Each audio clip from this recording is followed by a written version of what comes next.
नमस्कार. दुपारचे 1 वाजतायत. बुलेटिनमध्ये तुम्हा सर्वांचं स्वागत. मी कल्याणी दीक्षित.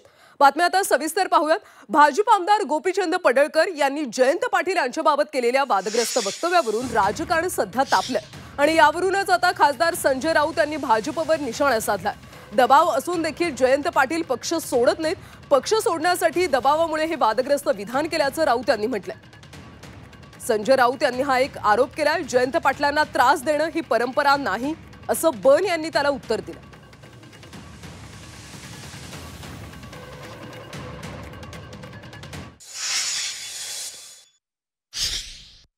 आतापर्यंत देवेंद्र फडणवीसांनी या व्यक्तीला 12 ते 13 वेळा समज दिली आहे असं वृत्त मी वाचलं. 12 ते 13 वेळा समज देऊन जर माणूस ऐकत नसेल याचा अर्थ तुमचा त्याला पाठिंबा आहे बोलण्यासाठी. आणि तुमचा जयंतरावांवरती राग यासाठी आहे, जयंतराव तुमच्या पक्षात यायला तयार नाहीत.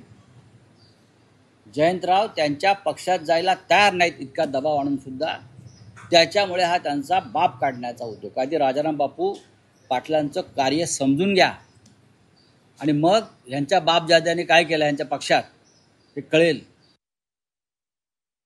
जयंत पाटील हे राष्ट्रवादी शरद पवार गटाचे ज्येष्ठ नेते आहेत. त्यांना गोपीचंद पडळकर काही त्रास देत असतील असं मला वाटत नाही.